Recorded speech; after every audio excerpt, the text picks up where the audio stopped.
Welcome, everyone. My name is Nicholas Manousis. I am the Executive Director of the Horological Society of New York, and it's my pleasure to welcome you here to our February 2023 meeting. It is amazing to see such a big crowd here. This is really a special night, so thank you all for coming. As usual, we'll get started with a few announcements. First, a quick education update. We have our New York classes, evening and weekend classes going on throughout February, upstairs on the 5th floor of this building. And we are going to be traveling. We're traveling to Washington, D.C., March 4th and 5th, hosted by our friends at Tiny Jewel Box. And then we're traveling to Chicago on April 1st and the 2nd, hosted by our friends at Oak and Oscar. So if you are going to be in any of those cities, or if you have friends or family in any of those cities, please let them know that we are coming their way.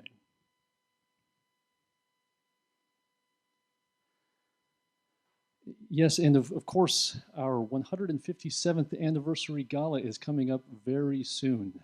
And we are finishing all of the last minute planning details. We just booked the florist, we got the band, we got everything set up. It's going to be a really fun night.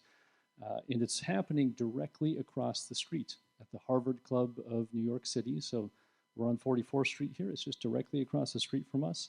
And tickets will be on sale very soon, individual tickets. But I'm really happy tonight to let everyone know that table reservations are now available.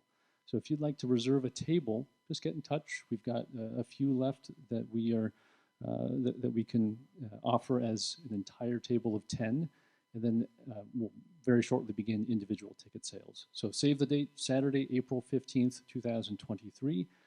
And the gala is where we award all of our scholarships. So it's a big night. We're going to be giving out a lot of scholarships to a lot of watchmaking students from across the country.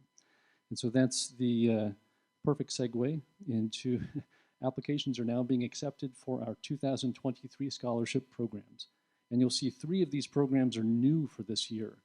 The Charles London Scholarship for Watchmaking Students, the Charles Sauter Scholarship for Innovation in Horology, and the Simon Willard Award for School Watches. So we now have 8 financial aid programs that we're offering here. And we're just going to continue doing the best that we can. We're going to continue increasing these programs, both in size and scope. We want to do everything we can to really advance the art and science of horology. That's what we're doing, and we're really excited to give out lots of scholarships at our gala on April 15th. So if you're a watchmaking student, please apply for the scholarships. If you are a watchmaker and maybe you have some friends in school, please encourage them to apply. It's all coming up very soon. All right, on to the main event, Independence Journey. So today, independent watchmaking is more popular than ever. I think we can all agree on that. And tonight, we're very, very lucky because we have one of the greatest independent watchmakers on the planet here with us. If everyone could please join me in welcoming Mr. Kari Voutilainen.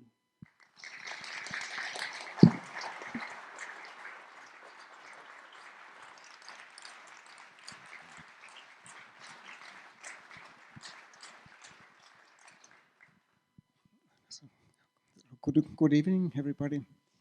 And so I will tell about my story, what I've been doing, from where I'm coming. And I would start, as Nicholas told, that today independent watchmaking is very popular. But when I started my watchmaking school early 80s, my friends, they did congratulate that it's great that you are making studies to be unemployed. That was the so that was the period, cost crisis, and people, they didn't see any future for the watchmaking. But when I went to the watchmaking school, for me, it was the first time in my life that I found that, wow, that's for me. And since that, I don't really have a feeling that I'm working anymore. So I've been living my passion since that. And I wanted to learn more after my school. So I went 2 times to Switzerland in 1988 to the refresher course in Vostep. in Neuchâtel, and following year I did a course on complicated watches. And between these two periods, I worked as an independent my first time in Helsinki. I set up my workshop and I did repair and restoration during 1 year because I wanted to earn as much as quick as possible to able to pay my course and buy tools and all these things during my stay on that course on complicated watches. And I went to Switzerland and I was very motivated and I did a lot of work, evenings and weekends and so on. And afterwards, when that course was finished, I was planning to stay in Switzerland and go to ski for a few months, but it didn't turn like that. So the previous director of the Vostepi said that there's no way you have to go to work and I will find something. I ended up working in Parmigiani and I started in 1990, which was a small workshop at that time. I was 17th employee and I was in the small workshop with the older gentleman who was 70 years old at that time, and his name was Jacques Mellin, and he told me that you should make a watch. And during my time when I was in Vostep, I did meet a couple of watchmakers, including Mr. Miklos. I don't know if some of you know. Richard Miklos was a self-taught watchmaker in Germany, in Aachen. And I met him during my time when I was in Vostep. And I went to meet him in 1990, 1991. He was making his tourbillons and these fine chronometers in his home. And I was getting very excited. And I started to build my first watch. And that was the result. It took me 3-4 years, my evening time. So it was an inspiration from Mr. Miklos and all these friends what I had. And so I did build this watch my evening time. I made parts for the movement. I made a case and I made the dial. I couldn't do the engine turning on dial, but that I had to ask one professional to do it. But otherwise I did everything by myself. And then 1996 there was an exhibition in watchmaking museum in La Chaux-de-Fonds, and the theme was tourbillon. It was sponsored by Gérard Perregaux, and those guys in the museum, they knew that I had finished the watch, so they asked that if they could borrow the watch and showcase that as well. So I did that, and what did happen that suddenly I started to have evening work more. I did restorations, and there was also Mr. Baumberger, who was the previous owner of Urban Jürgensen. So he came and he wanted to buy the watch, this watch, but actually he did a phone call at our home. My wife was on the phone, and then Peter said that he wanted to buy that piece. And my wife said that you can try, but I think he won't sell. And it happened that I started to work also to Urban Jürgensen in 1996. So I had a lot of evening work. I did my daily work, and then evening I did a lot of things for my own pleasure. So that was what I did. I did all these parts with the power reserve and indication, and it was my hobby. Then happened that another gentleman is coming and asking that, can I make a minute repeater for him? So that was in 1996. So I spent my evenings, I did create this, it was a Ebosch movement what I had to finish and create the case. So it's a turning bezel. So I went to ask Antoine Precious, who is also independent watchmaker. He has a patent for the bezel. So I asked him that if I can do that. So we made an agreement, and end of the day. So we are turning the bezel, and it's winding the striking mechanism. And once we are resealing, it turns in the initial position, and watch starts to strike. So I did this watch during my free time, evening time. So that's the movement of it. It's a 37 millimeter case in yellow gold. So that was something what I did. And then at that time, it took me 3 years. I made a port chronometer, also my night time. It's different type of piece, which is more like a precision timekeeper. We call it that it's a baby chronometer. It was Ulysse Nardin ébauche. And so I did keep the power reserve indication and the barrel. All the rest, I did new pieces. I had to modify the bridges and make new bridges. And it's a tourbillon with a constant force escapement. It's an escapement which is inspired from what we call Teoria. So that gentleman is, he was who invented, he was the director of the watchmaking school in La Chaux-de-Fonds, and his son-in-law is Anthony Randall. Perhaps you know Anthony Randall, who is doing fine chronometers. So I asked Anthony that I'm going to do this, and I'm interested. So Anthony said, "Oh, that's great." And he did even lend me the model of the escapement. So the principle is that there's two escape wheels. One is the escape wheel giving the impulse, and another one is winding. So there's two escape wheels top of each other, and then two levers. Another one which is giving the impulse to the balance, and another one which is holding the winding wheel. So it's complicated construction, and when I started, I think that's pretty easy because it's big, but I noticed that it's not true. I mean, even it's big, it doesn't mean that it's easy. So I had a lot of challenges to create and to finish this piece. But I did learn a lot. And then I worked in Parmigiani until 1999. The company did grow up, and I didn't anymore find my place over there. And I went to Vostep as a teacher, and I was supposed to work half-time, but I noticed pretty soon that it won't happen, and it was more than 150%.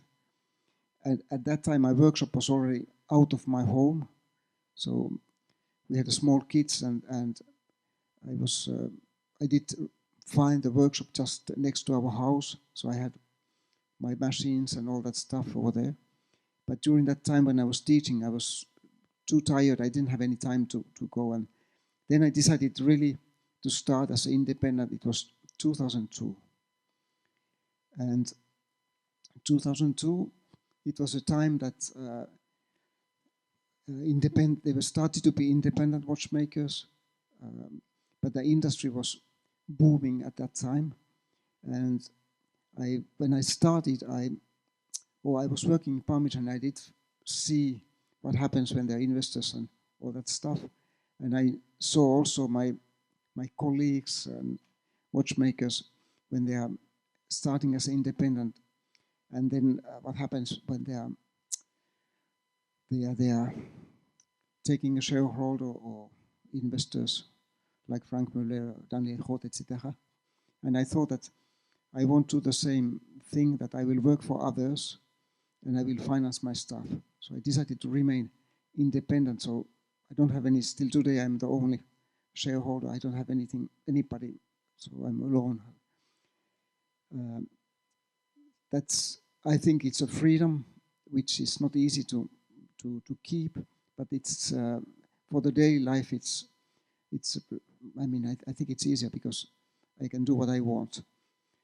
And another thing, what I noticed very soon when I started, that the only way to succeed in the longer term is that that liberty of the creation, which means for me that we are doing by ourselves. So it's our caliber, our movements, and we do those things.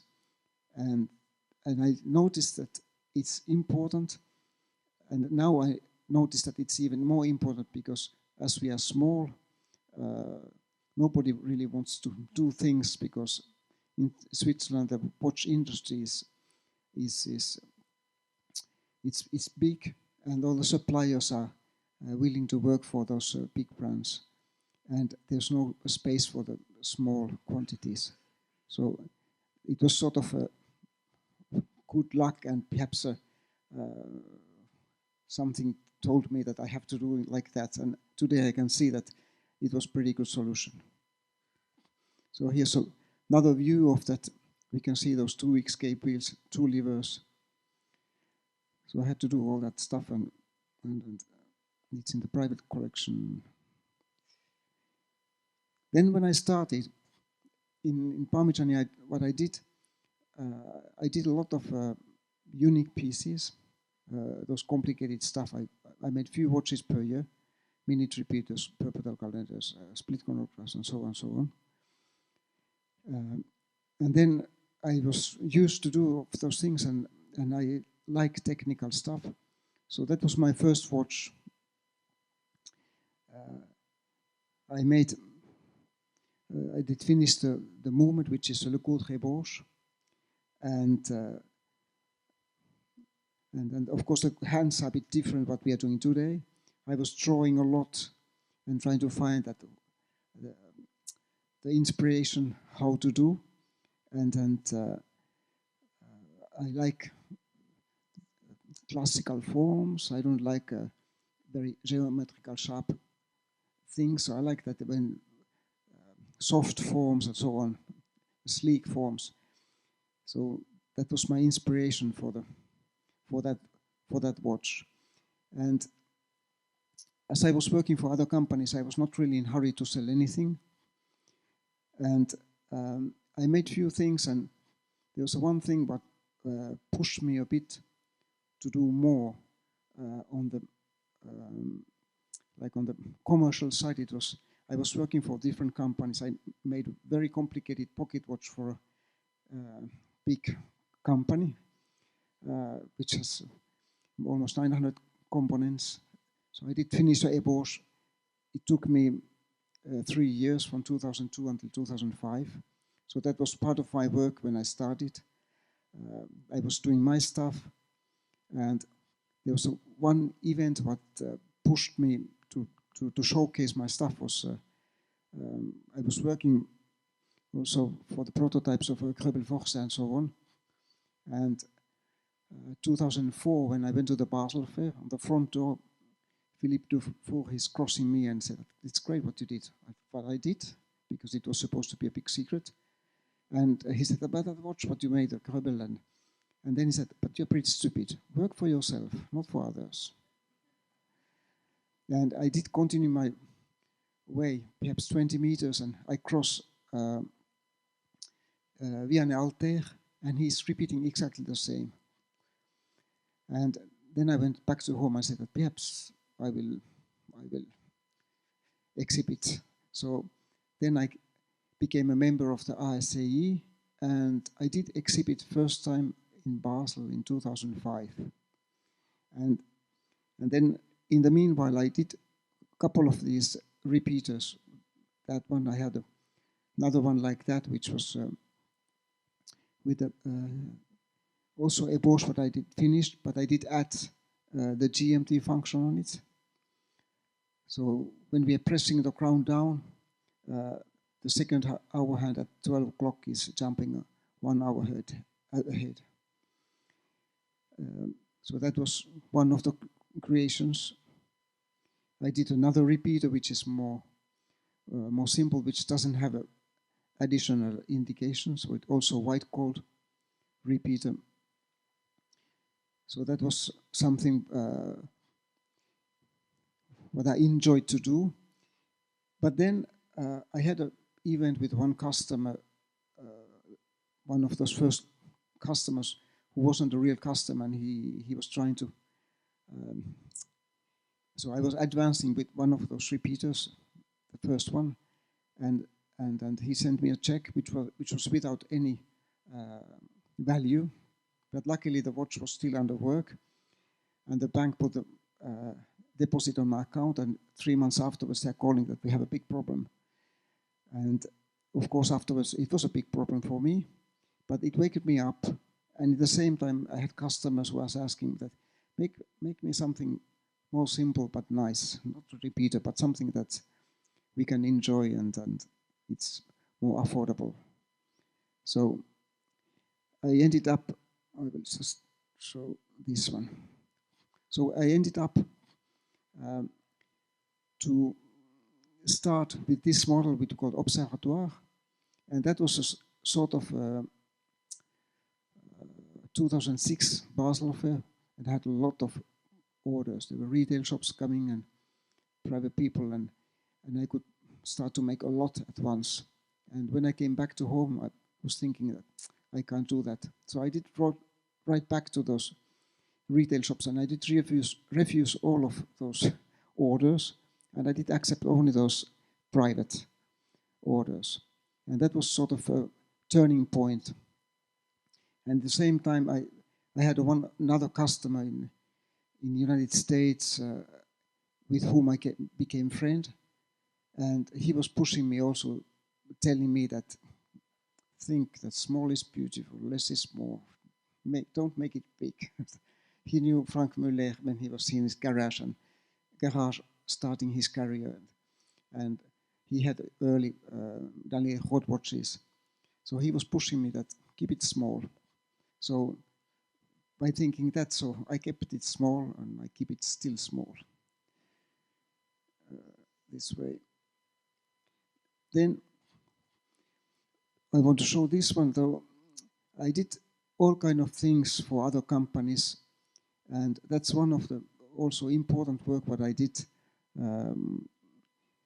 for Urban Jorgensen. So that was 2006-07, when Peter Braunberg asked me that if I'm willing to finish this oval tourbillon pocket watch, which Derek Pratt did start. Derek was at that time already pretty ill, and he couldn't work anymore. And Derek, he said that's great, that no problem, that if I can finish that, that's fine for him. So it took us 2 years to complete. So Derek did all the parts, but afterwards we had to fine-tune everything and finish the watch. So actually it's interesting design that it's a flying tourbillon, and then it's a flying barrel, and very simple layout. It's a key-winded watch. So, and then that's after 2 years work.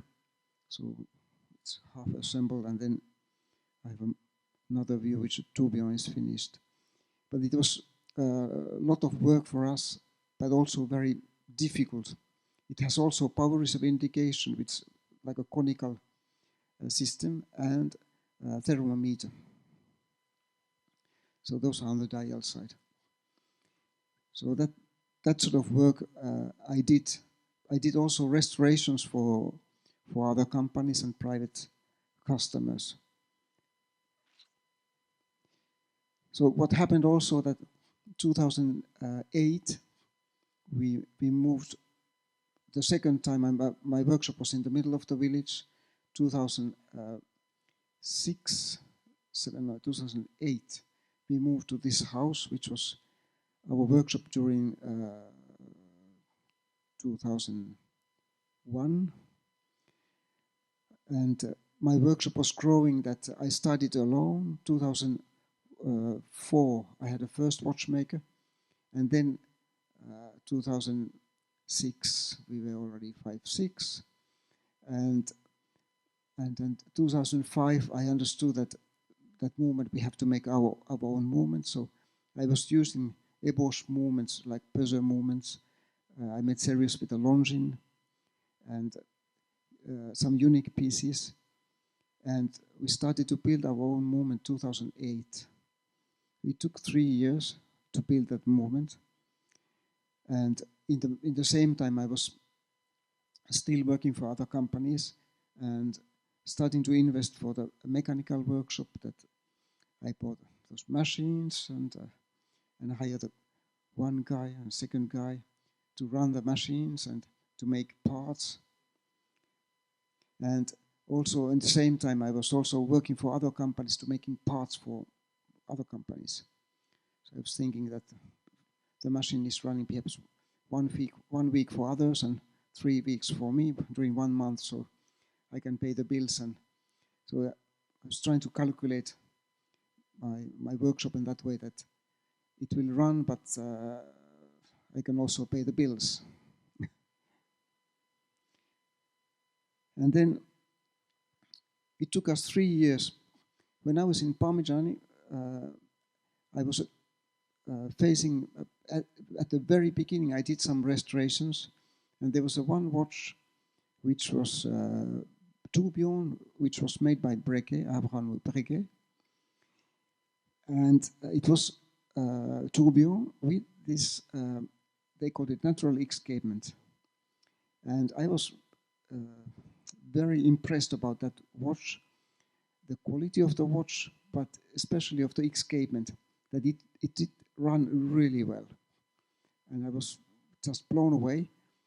And it just stayed in my mind that when I do our own movement, we will use that type of escapement, which has its advances and disadvantages, but there's more advances than disadvantages. And that we started to develop. And that's the watch. So 2011 we started to deliver. And the movement, I did restoration during that time when I was in Vostep during my evening time, and I would say that the real watchmaking, that the movement is a real movement. So our movements are not really thin. They are 5.6 millimeter thick, but it means that we have also fairly big, thick mail plate, and by doing that we can also have real screws on it, so that it has a 1 millimeter thread, and there's enough threads that, because if we do thinner, then we have only small screws and few threads. But by doing like that, we can also tighten the screws, we can remove them, and we cannot destroy the movement. And I was thinking that we have to make it robust, that we can disassemble, assemble, and after generations it will still be the same. As I have seen those, for instance, Breguet pocket watches made at his time. So that was a little bit my inspiration behind. And also that escapement, it took us 2-3 years to do these things, to try. And today we are doing the same escapement, and we can see that even we have a small workshop, but we are able to do that. We have to make the jewels for the escapement, but we see today that advance is that it doesn't need really lubrication. So the service interval is pretty long. That still watches made in 2011, 12, they're not coming for the service. Then I was also thinking that once we do things, we really have to do things in the way that we do modules, that when we are doing movement, we are not doing modules, that we are doing the calibers, that they are, for instance, power reserve indication. It's a new main plate on which all the parts are made, that it's not one main plate which has all kind of things. So every single time it's a new caliber. And when we pull out the dial, there's no empty space or empty holes. It's made for that. It's more work, but I think it's more valuable like that. And also that we have to have the reflection at the beginning that what I'm going to do today, but after 5 or 10 years. And so we have today something like 15 different calibers. We have quite a lot of, so I'm not able to show everything, but for instance, afterwards, I'm talking about this, that when I was in watchmaking school as a teacher, I had a student from all over the world. There was one Japanese young man whose name is Masahito Hayashi.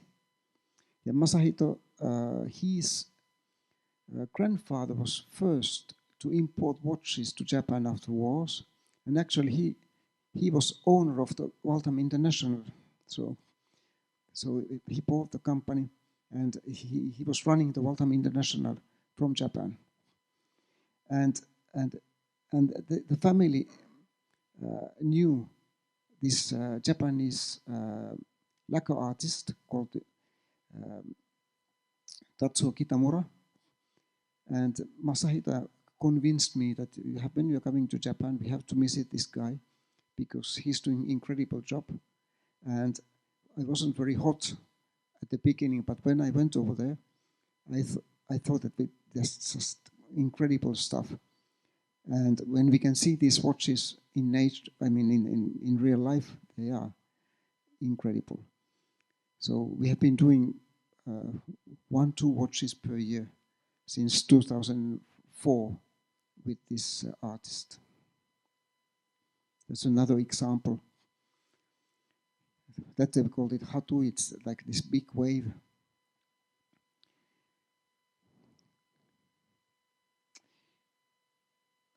I'll show this one. We are doing also unique pieces. That's the first time when I show this for the big public. It makes something like we did deliver that 6 years ago.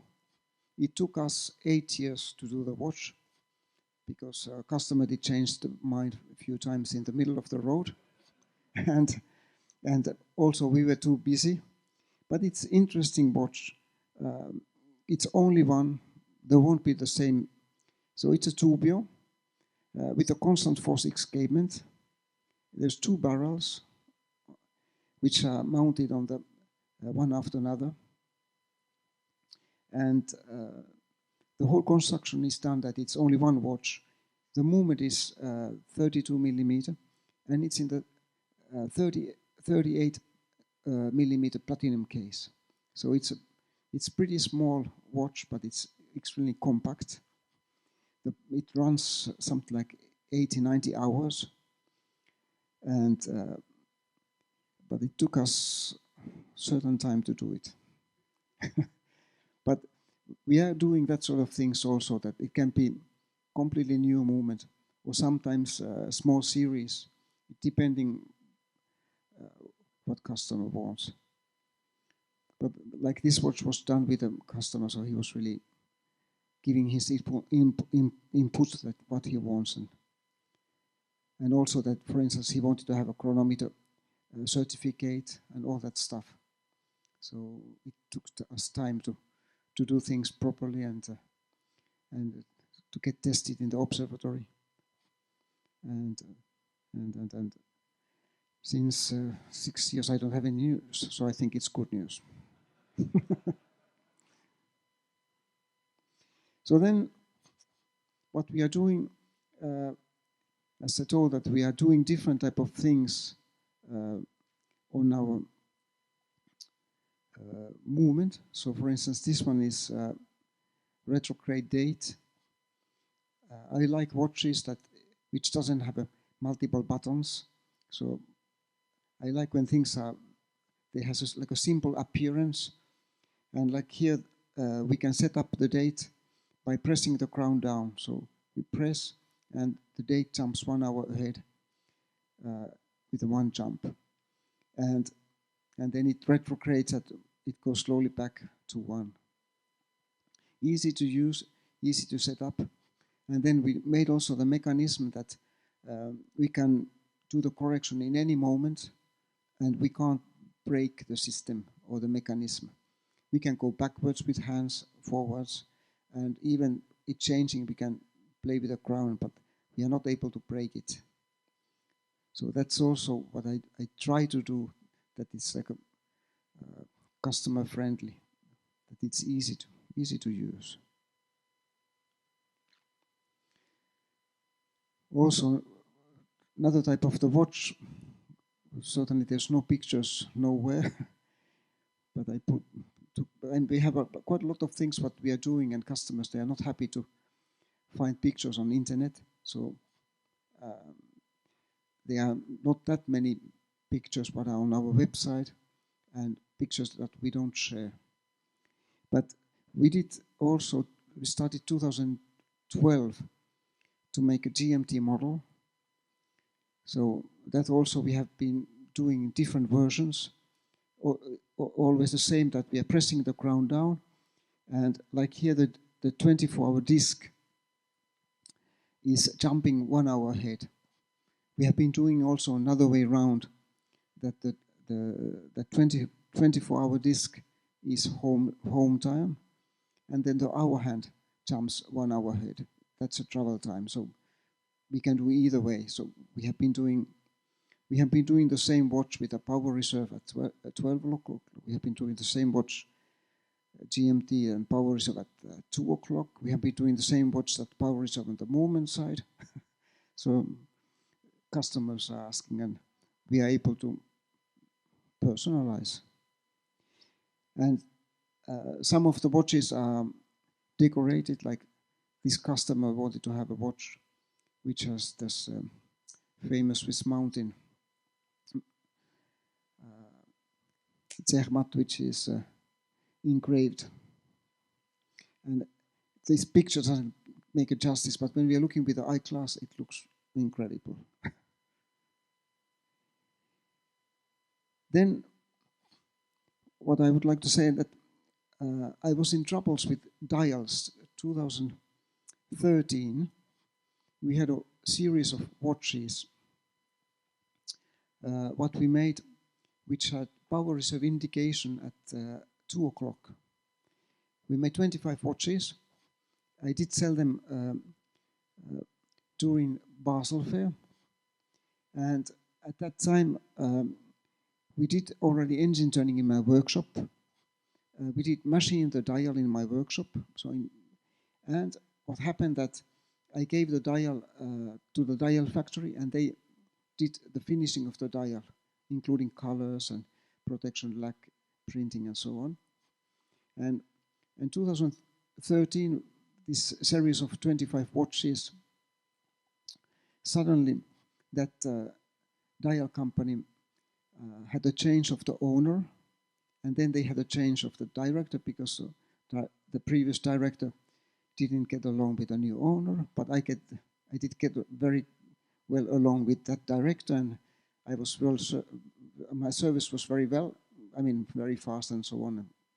And suddenly 2013, my staff was put it aside a little bit, and it took something like 8 months us to get dials.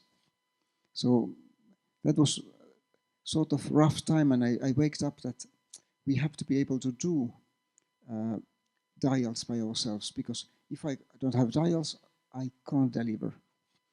And so I was struggling. We had 3 months without any incomes during that time. We were already something like 15 people in my workshop, and I was struggling what to do. But end of the day, we started to have these dials, and in exactly the same time in our area, in neighbor village, one dial factory was obliged to close down because the previous owner, he passed away, and he had 4 kids, 2 different marriages, and they ended up fighting each other. So they started to talk through lawyers, and then the company, the director who was over there, he didn't know anymore what to do, and the dial factory, they were obliged to close down. And I was happy because I did deliver these 25 watches, and then I had cash again. and actually I was the only one who wanted to buy that company, which was in bankrupt. So I was lucky, and I was the only one who wanted to buy everything because the bank was the biggest créancier, and they said that they don't want to do small things, that it's everything or nothing. And finally, 2014, I was able to set up that. It took 6 months, 8 months that it was closed because all these practical problems, because the kids, they couldn't decide. And then 2014, 1st of July, officially I could start to make dials. I had to change the name of the company because the old name didn't smell so good anymore because of the bankrupt. But I had the building and a little bit facilities. So that helped us.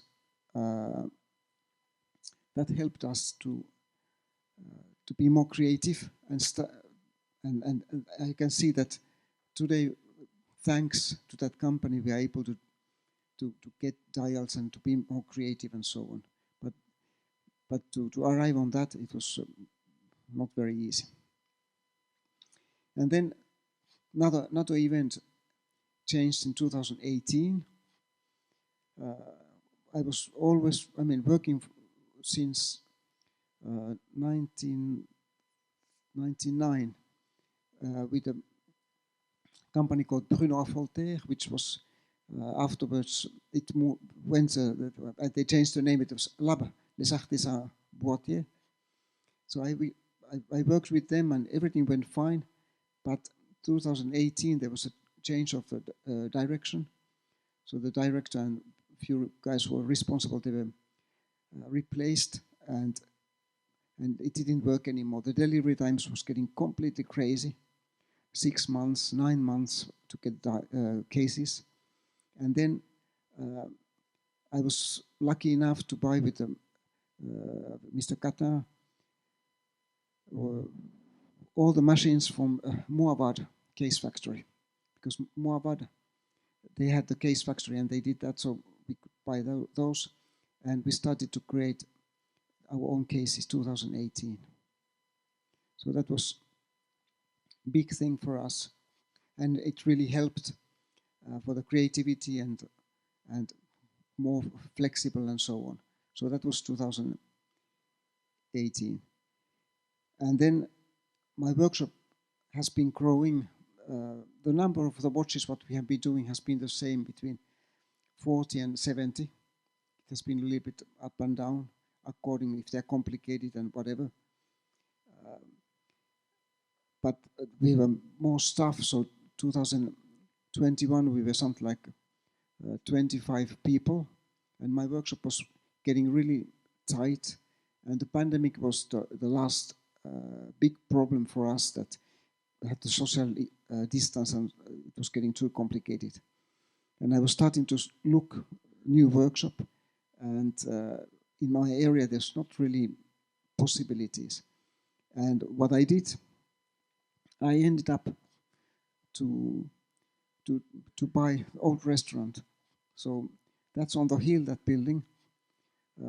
I think we have a best view in our area. It's very nice. And so the first building was built 1896. It was restaurant, and it was rebuilt twice. And we are the 4th owner of it. And it took us half a year to restore the building. So what we made is we had to restore the whole thing, that put paintings, floors, electricity, and all kinds of things. So it took six months renovation, and now we are working over there. Today we are 34 people in my workshop. So we are more people, but still our production is still the same, something like 60-70 watches per year. And I don't have any attention to start to make hundreds of watches. I will keep it like that. Of course, it's a problem with the delivery time, which stretch a bit, but that's how it is. And then there's two more things. Last year was year that I was lucky enough to be able to buy one of the only engine turning company in Switzerland, called Mr. Brodbeck. There is two independent engine turning companies in Switzerland. So Geochassis it's getting very rare, and it just happened that there was one building in Fleurier getting empty, old watchmaking school. So it belongs to the village. So I have been in contact. So I'm going to buy that building during this month, and that engine turning company. I was lucky enough to be able to purchase this last November, and I'm going to have an engine turning company also in our village, which is quite different activity, but that's what I'm going to do.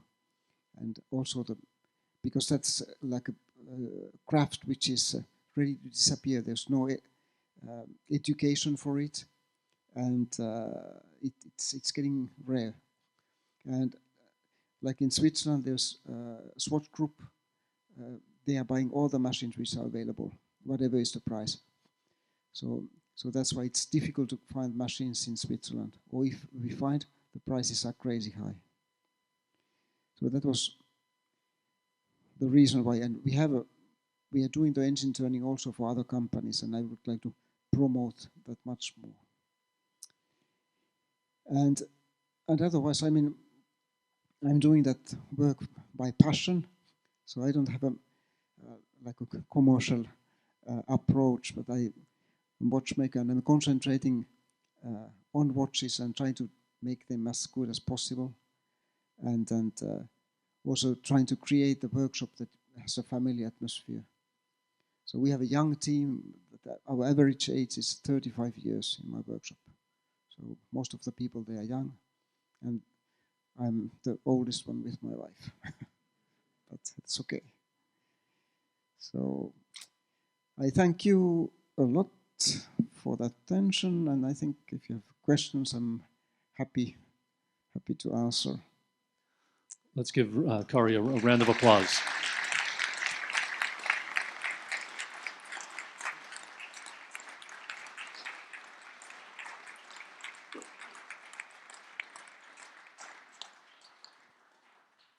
If anyone has any questions, please raise your hand. I'll bring the microphone to you. We'll start here with Mr. John Davis. Thank you very much. That was really great to hear about your story. I was wondering if you could tell us a little bit about your experiences working with the carbon fiber hairsprings back in the mid-2000s. That was a very innovative thing that you were working on. I was wondering how that worked out for you. Yes, so that was just after WOSTEP. So I was working with Gideon Livingston, and first of all, I was excited. I mean, that material is more stronger comparing the silicium, but end of the day, it was too difficult for me to collaborate, and because his production was, I mean, he didn't have a production. He had ideas, and I didn't have time to do the research development for him, and it was getting impossible to collaborate. It was too difficult.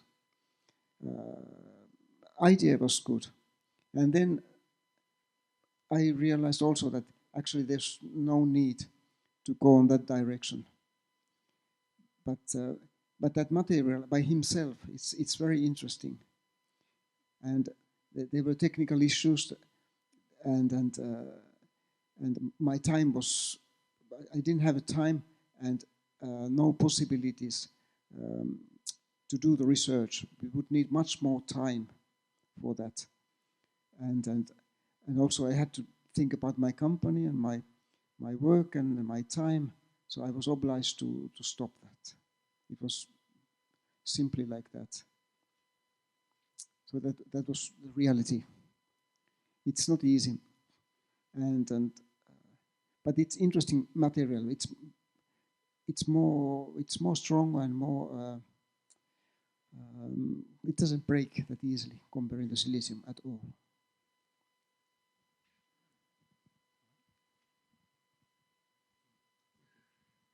I heard you say you buy the cases earlier, right? You started making your own cases. What other parts do you buy or make when you're putting a watch together? And what's different from one watch to another? Okay, so if we are looking today, what we are doing today, so we are 34 people in my workshop. So we have, for instance, 3 guys who are drawing movements. So they're watch engineers. What I do by myself, I have my bench, I'm making watches. For instance, 2 years ago, I did deliver one watch, but I did everything by myself, which was a flying tourbillon and split chronograph, for instance. So I did everything by myself. So I have been doing all the casing since the beginning until this year. Now I have somebody doing casing. I've been doing all the hands. So those 3 guys are drawing. So they are drawing movements, cases, and dials, hands. And in my workshop, mechanical workshop, we are fabricating 16,000 components for our watches. We have something like 2,500 reference. So we do all the components, except we don't do hairspring. Hairspring we buy from Precision Engineering, which belongs to Moser and one other company. So we buy hairsprings, we buy mainsprings, which comes from a company called Schwab Feller, and then we buy jewels. There are 3 jewels that we do by ourselves. And we buy ébauche and we are milling them, grinding. Those impulse jewels for the escapement, and then the locking jewel for the escapement. So impulse jewel is too short that they can't do it. And then the locking jewel has special angles. And we are doing that on the Chaublin 70 lathe. So we have been buying those diamond discs. So we are grinding them down. And then we have tools to polish them. So those things we do. But all the other components like a main plate, bridges, wheels, pinions, screws, pins, we do by ourselves. We do the gear train from gold. All the visible wheels are made from gold, if they are rose gold or white gold. I don't use any coating on the gear train. So the barrel is a natural color. So it's made from German silver.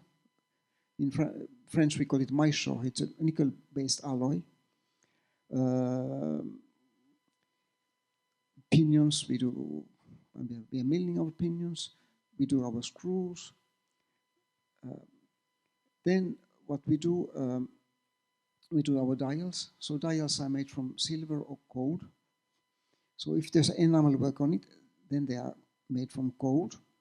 It can be transparent enamel or opaque, like a black and we can't see through, or it can be, for instance, blue or red and we can see through, and there's a decoration underneath.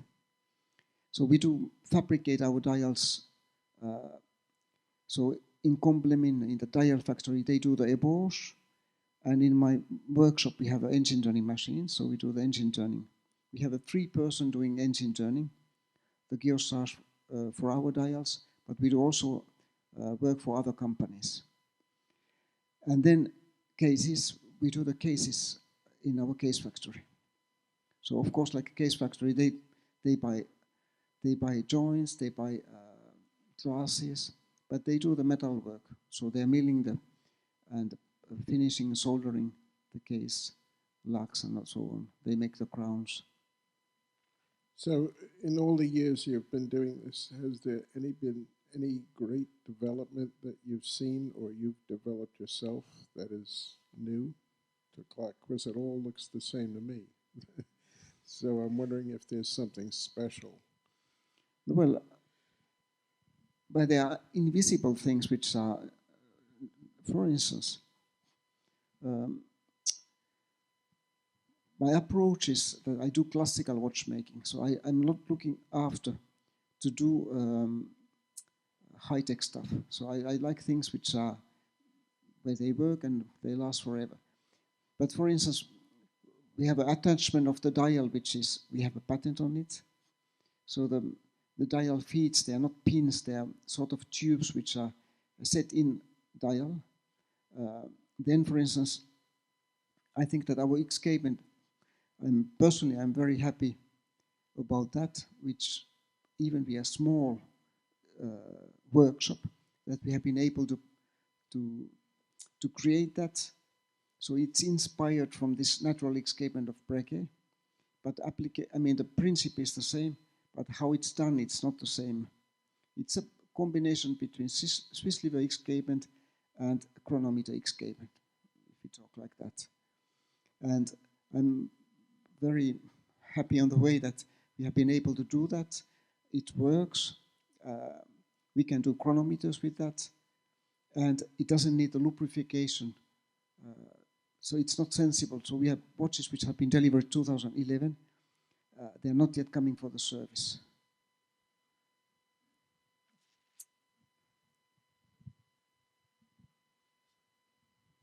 Anyone on this side? Thank you. Could you please walk us through the process you have to define the vision and the specification of a watch through the interplay with the client? Yeah, so sometimes we have like a series of watches, so that we are doing the creation and propose it to the customers. But very often today the customers are coming that I want to have, for instance, a GMT watch, and I send pictures and they are sending pictures, and then we're starting to talk. I want to have a Breguet numerals, and I want this and that. So it comes like a conversation between the customer. So it's more or less like that. Today we have one person who is doing visuals. So he's drawing because personally I can imagine, I have a very good imagination that I can imagine how the watch will look like. I don't have to, I can imagine that the blue color will work like that. But sometimes people, they need to see that on paper or on the screen that, oh, okay, that's nice. So we do that back and forwards with the customer. And today, how we are doing the creations in my workshop, that those guys who are drawing, they have been working a long time with me, so they know my taste. And they do the movements. So for instance, they do the technical construction, and then afterwards, I'm drawing, and we are printing the movement, and then I'm drawing with a calc paper on it that change the forms and this and that. So it's sort of an interaction between everybody. And sometimes it's interesting that by drawing, for instance, the dial proportions, it's more easier to draw by hand and get the proportions nice instead of a computer. I think there was a question up here.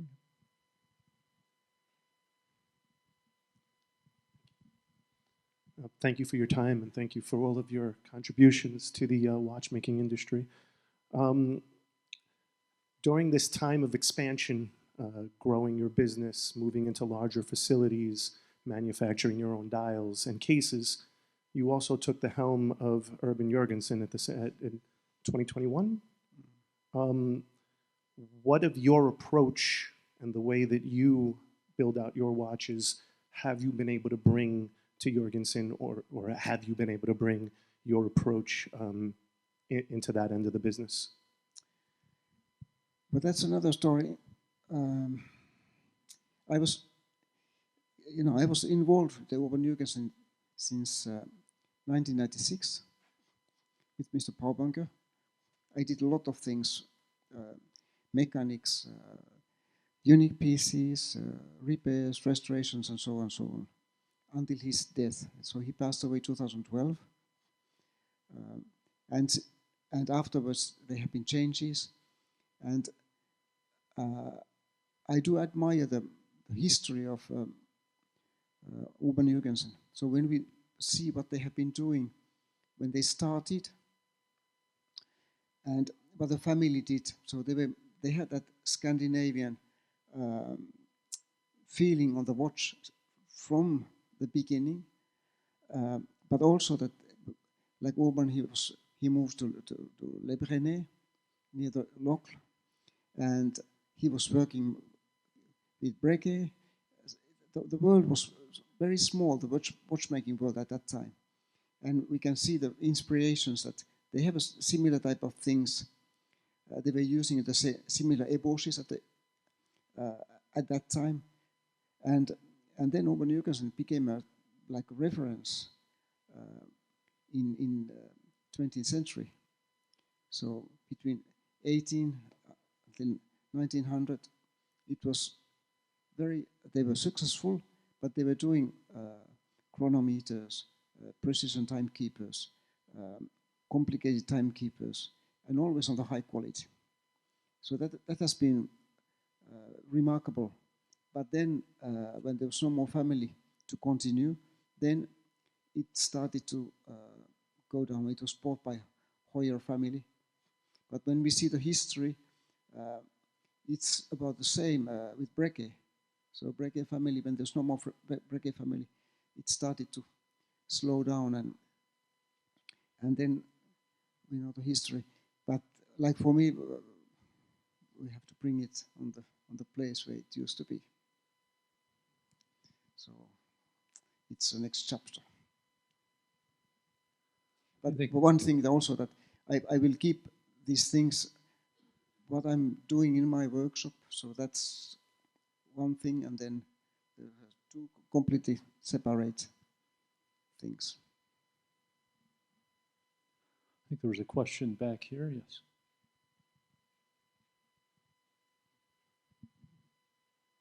Thank you very much for your time. You've described yourself as having classical tastes. I was wondering if you could talk a little bit about the collaboration that you did with MB&F in some very avant-garde watchmaking with like the legacy machines and things. Yeah, so what I did, so I tried to bring classical touch on the back of the watch. Because at the beginning when it was drawn, it wasn't perhaps like that. So that was my task to do that, that it has a classical touch on the movement side. Of course, on the front, the glass, and but in the same time, it's very interesting to see that, for instance, Max has been looking very carefully at these American pocket watches, because the balance wheel is on the visible.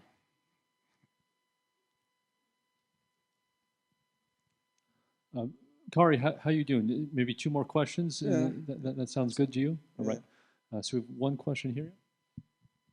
Thank you very much. I had a question. Could you tell us a little bit more about what you mean by classical watchmaking? Because you mentioned that you realized that you didn't need to go the way of carbon fiber, and you purposefully make the main plates thicker so that they can survive. Can you talk a little bit about what that means to you in terms of building something that might exist the same way some of the pieces upstairs are still on display and can still function?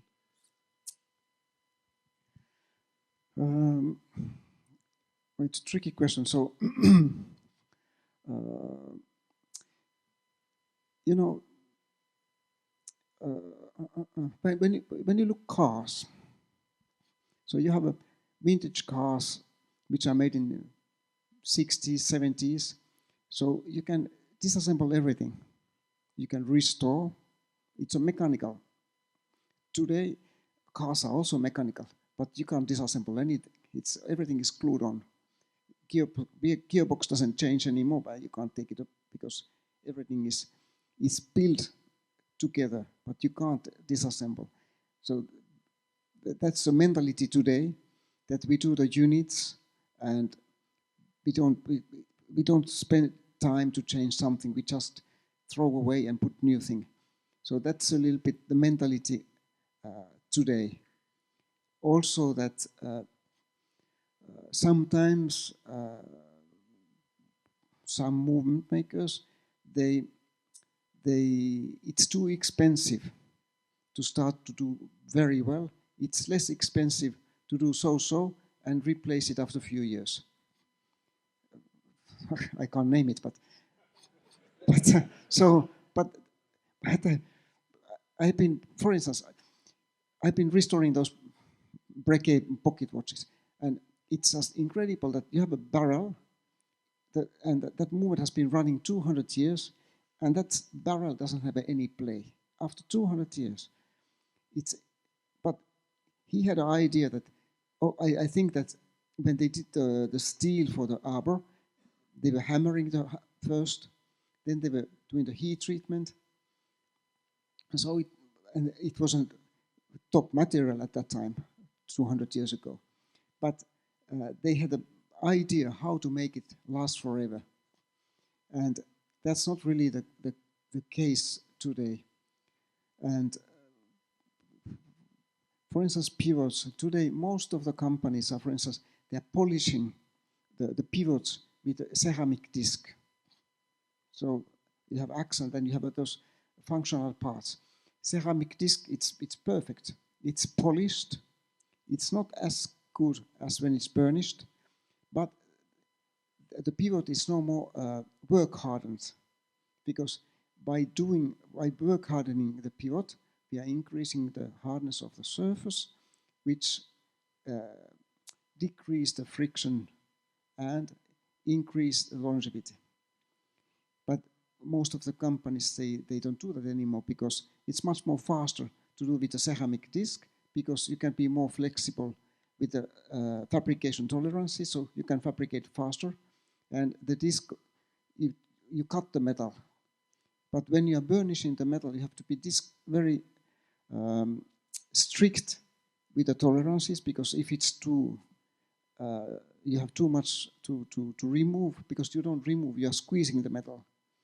So we are talking about thousands of the millimeters, so you can't squeeze. If you force, you screw up your tools. But all that type of things, I try to do things which are done properly, and it will increase the longevity of the watch. The same with the when you're looking the main plates. Extra thin watch it's a challenge by himself, but you have to have an extremely skillful watchmaker afterwards to do the after-sale service, that he doesn't destroy the watch. Most of the companies today, for instance, they have a screwdriver with a torque, because you have to, because if you are tightening too much, you blow off the screw. So I don't like that sort of things. I want to tighten them and to be sure that by hand we can't break it. It's to make it as strong as possible. But it's a different philosophy. So that's what I'm trying to do. All right, let's go for the last question up here in the front.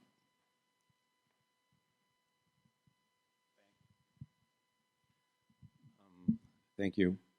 So I noticed you didn't want to badmouth those that are trying to cut corners or whatever. Maybe you can compliment those that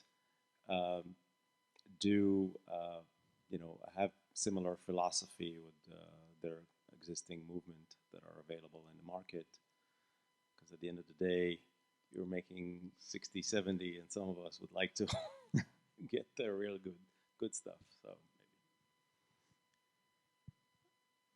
So the question, can you mention those that are classical, that are good, that are still building movements that are like in the old days?